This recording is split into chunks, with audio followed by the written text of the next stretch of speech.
I have had enough of this. She kicked off the thin blanket, sat up in bed and switched on the bedside lamp. Outside, the wind howled like a hungry wolf and raindrops drummed against her bedroom window. But the storm wasn't what had disturbed her from sleep. It was another nightmare about zombies. They were everywhere, those nightmares. In them, they chased her through dark, narrow corridors, their decaying fingers reaching for her, their moans echoing around her like a death knell. And then she would wake up, and now she was wide awake again, heart pounding in her chest. She looked at the clock on her bedside table.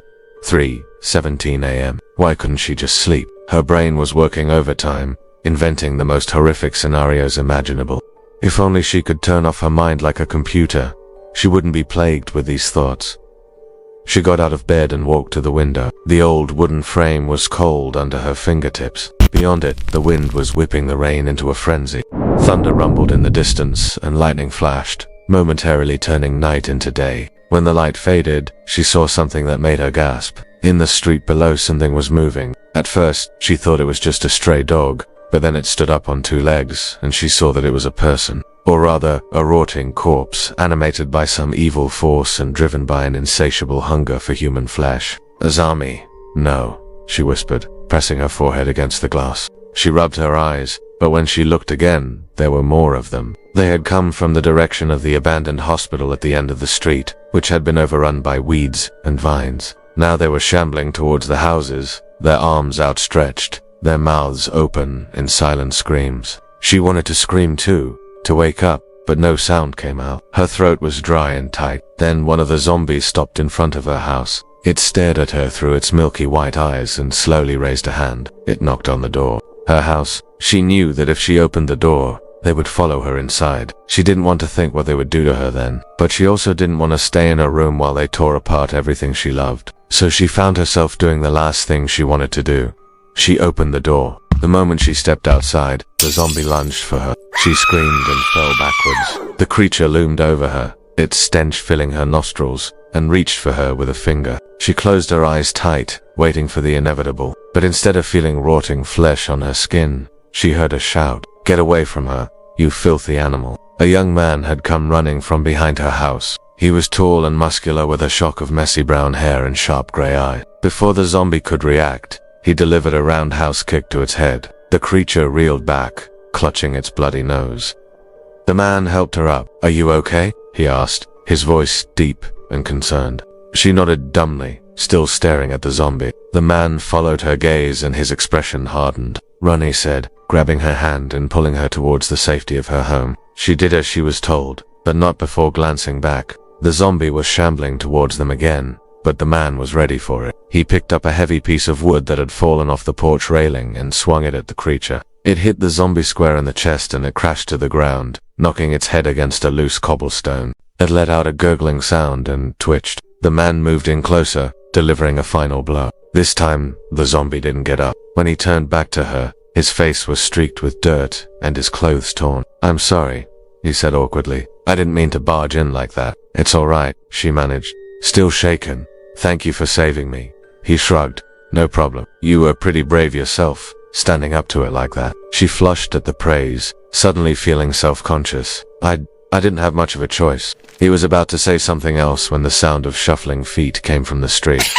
Another zombie was coming. She watched in horror as it emerged from the darkness, its eyes fixed on them. The man acted quickly, grabbing her hand again and pulling her around the side of the house. He led her through a gap in the hedge and into a small backyard. There were a few sheds and a rickety old treehouse. "Where are we going?" she asked, struggling to keep up with him. "Somewhere safe," he replied over his shoulder. "You won't be safe anywhere," a raspy voice said from behind them. They both whirled around to see another zombie lumbering towards them. It had a woman's face, but it was so decomposed that all they could see were her soulless eyes and the grotesque grin that split her rotting face. He pulled her behind a shed. "Stay here," he said, pushing her gently. "I'll be right back," she protested, but he was already gone. She watched as he confronted the female zombie, brandishing a rusty pipe wrench he must have found in one of the sheds. The creature lunged for him, and he swung the wrench, connecting with her jawbone. It stumbled backwards, letting out a low growl. He struck it again and again, each blow echoing in the stillness of the night. She wanted to help, to do something, anything, to make the nightmare end. But she was frozen in place, paralyzed by fear. The zombie went down for the third time, but it kept getting back up. Its movements were slow and jerky, but relentless. He staggered back, wiping blood off his forehead. His breathing was heavy. He was tiring. The zombie advanced on him, its eyes burning with unholy fire. It raised a hand and he knew it was the end for him. Then she did something she never thought she could do. She ran towards the creature and tackled it. They crashed to the ground in a tangle of limbs. She felt the creature's nails digging into her arms, but she held on. As the zombie thrashed beneath her, she dug her fingernails into its face. She didn't know where he was, but she trusted that he would finish what he started. And he did. She heard the sickening crunch of bone and the zombie went limp. She rolled off it and scrambled away, her heart hammering in her chest. He was kneeling beside her, his face pale and drawn. "Are you hurt?" he asked, helping her to her feet. She looked down at her arms.